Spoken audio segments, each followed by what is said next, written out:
जब भगवान गोविंद इस धराधाम को त्याग करके अपने गोलोक धाम को जाने लगे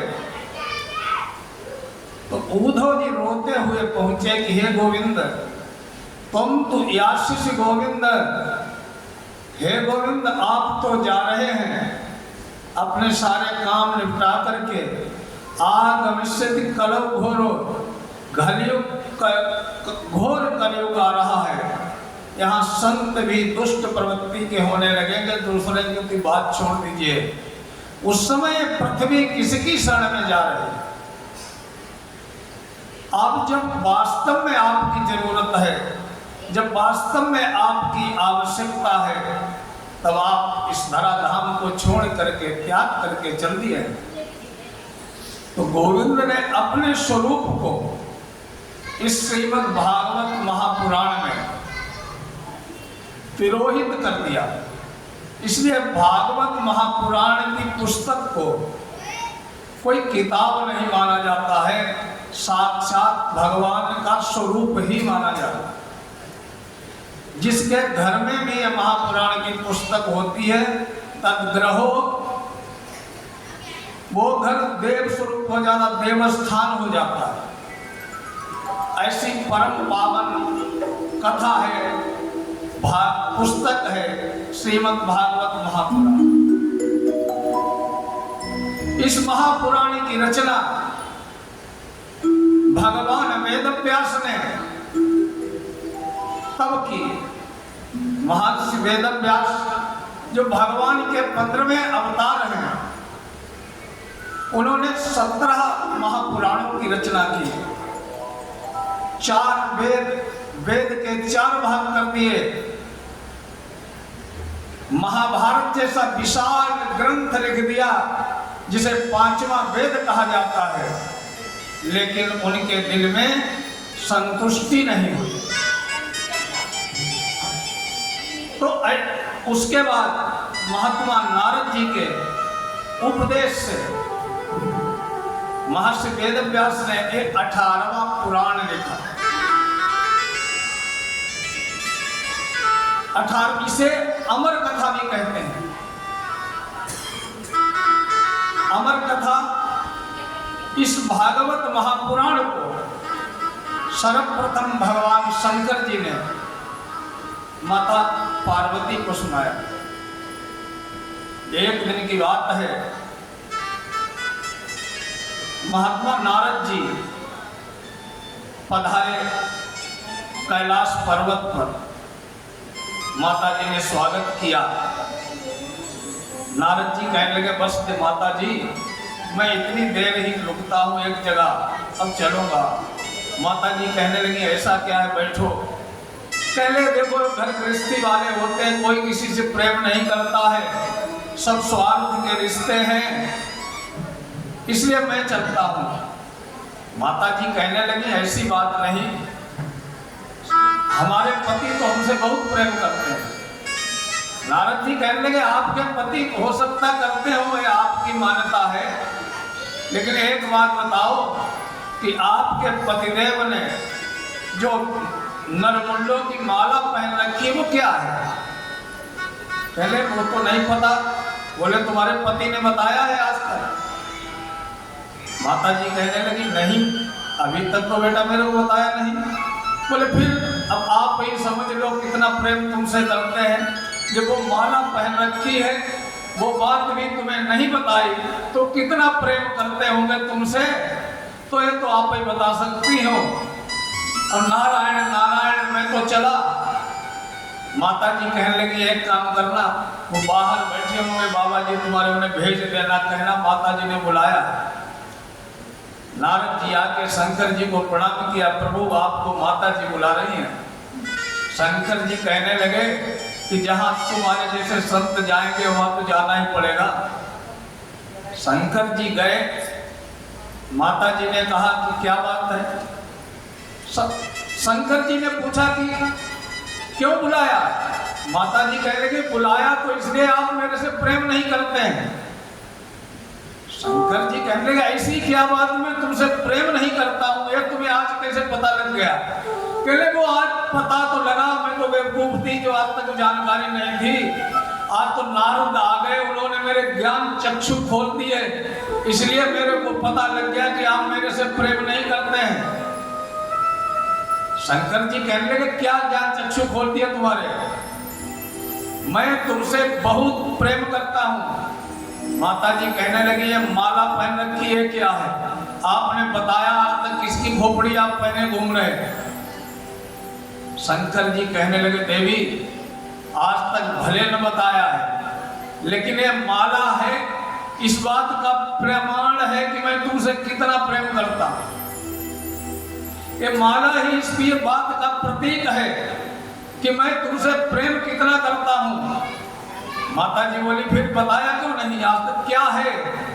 कहले देवी ये सब तुम्हारे ही खोपड़ी है, तुमने इतने जन्म ले लिए हैं और तुम्हारे हर जन्म का सर मेरी माला में रहता है। माता जी बोली कितने जन्म? बोले हाँ। बोले आपका कभी शरीर नहीं छूटा? शंकर जी बोले मैं तो अजन्मा हूँ, अनादि हूँ, अनंत हूँ, मेरा शरीर नहीं छूटता है।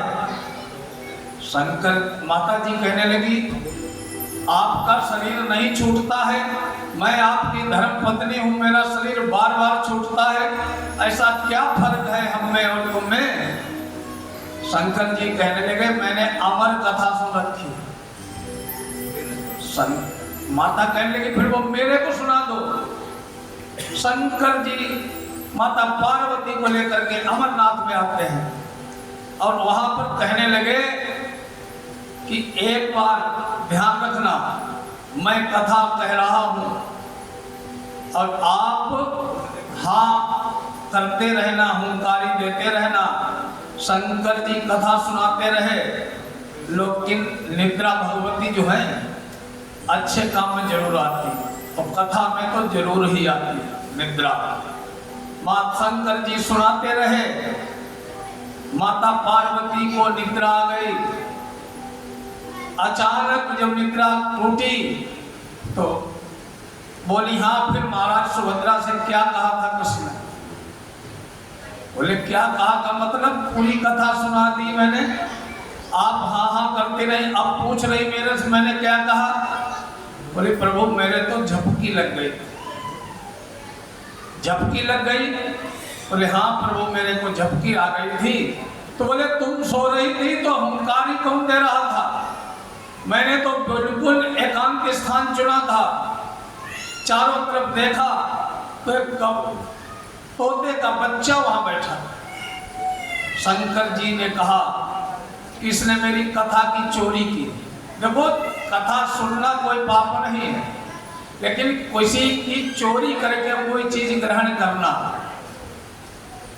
पाप ही। शंकर जी ने त्रिशूल उठा लिया, आगे आगे वो तोता और पीछे पीछे से शंकर जी भागते जा रहे थे।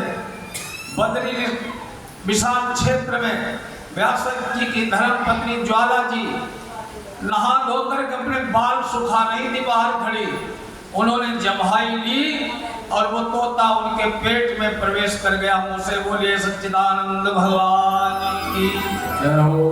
तोता पेट में प्रवेश कर गया, शंकर जी ने बाहर धूना लगा दिया। व्यास जी आए, प्रभु आप क्या हम क्यों बैठे, अंदर चलो। शंकर जी कहने लगे तुम्हारे आश्रम में मेरा चोर है और आश्रम में किसी का वध नहीं करना चाहिए, इसीलिए बाहर बैठा हूं। जब वो बाहर निकल के आएगा तब उसको दंड दूंगा। व्यास जी कहने लगे ऐसा क्या अपराध कर दिया? बोले मेरी कथा सुनिए चुरा के। बोले कौन सी कथा सुनिए? बोले अमर कथा, मैं पार्वती को सुना रहा था। तो व्यास जी कहने लगे प्रभु एक तरफ आप अमर कथा उसे बता रहे हैं और फिर जिसने सुन ली है वो तो अमर ही हो चुका होगा, आप अंतर्यामी हैं, आप उसे क्षमा करें। व्यास जी के कहने से शंकर जी अपने कैलाश धाम चले गए। उसके बाद 16 साल तक व्यास जी की पत्नी ज्वाला के गर्भ में सुखदेव महाराज ने निवास किया। माता को परेशानी होने लगी। वेद व्यास ने कहा कि हे पुत्र, तुम अवतार ले लो, जन्म लो, बाहर आओ। सुखदेव जी कहने लगे बाहर आऊंगा तो मेरे को माया सताएगी, माया के बंधन में बंध जाऊंगा। व्यास जी कहने लगे बेटा मैं तुम्हें आशीर्वाद दे रहा हूं, तुम्हें माया नहीं सताएगी, बिल्कुल माया के बंधन में आप नहीं पड़ेंगे। सुखदेव बोले कि जो नख से सिर तक माया से ढका हुआ है वो आशीर्वाद दे रहा है कि तुम्हें माया नहीं सताएगी, मैं आपकी ये बात नहीं मानता। तो भगवान की नारायण की प्रेरणा से सुखदेव जी ने अवतार ग्रहण किया और नार विवाद सहित चल दिए जंगल की तरफ। आगे आगे सुखदेव जी जा रहे हैं और पीछे पीछे हाथ जोड़े वेद व्यास चल रहे हैं कि हम प्रजंतम अनुपेतम पेत कृत्यम द्वैपायनो विरह कातरया जुहाव पुत्रेति तन्मयतया तरवो भिनेदुस् तम सर्वभूत हृदयम् मुनिमान तोष्मी। आगे आगे सुखदेव जी जा रहे हैं, पीछे पीछे व्यास जी पुत्र ही पुत्र ही पुत्र ही करते हुए जा रहे हैं, पुत्र इधर आओ, पुत्र इधर आओ। लेकिन पुत्र पीछे की तरफ मुड़ के भी नहीं देखा। वहां रास्ते में कुछ औरतें माताएं स्नान कर रही थी। सुखदेव जी निकलते चले गए, वो नहाती नहीं, उनको कोई फर्क नहीं पड़ा। जब व्यास जी उधर से निकले तो माताएं दौड़ के वस्त्र पहनने लगी। व्यास जी वैसे ही परेशान थे और औरतों के इस आचरण पर उनको और क्रोध आ गया। कहने लगे कि कितनी अजीब बात है, मेरा जवान लड़का, जवान बेटा इधर से निकल गया, तब तुम्हें शर्म नहीं आई, तब तुम लोगों ने वस्त्र नहीं पहने। मेरे जैसा हजारों साल का बुजुर्ग जिसके बाल, आंखों के भी बाल इतने लंबे हो गए कि नीचे आंखों में कुछ नहीं दिखाई दे रहा। माताओं ने जवाब दिया, पर महाराज जी, जिसे आप अपना बेटा मान रहे हो वो तो तुम्हें अपना बाप भी नहीं मान रहा। जिसे आप अपना पुत्र मान रहे हो, जवान बता रहे हो, उसको तो स्त्री और पुरुष का भेद भी नहीं पता। पर्दा उससे किया जाता है जिसे जानकारी हो, अजनबी से क्या पर्दा। व्यास जी आगे जा रहे हैं। सुखदेव जी सोचने लगे कि अब ज्यादा समय तक इन महात्माओं को परेशान करना ठीक नहीं है। तो एक बेरी की झाड़ी में सुखदेव जी बैठ गए। जब इधर से पुत्र ही वो कर रहे थे, पुत्र इधर आओ, पुत्र इधर आओ। सुखदेव जी कहने लगे पिताजी, पता नहीं कितनी बार आप मेरे पुत्र बने हैं, इस जन्म में संस्कार बस मैं तुम्हारा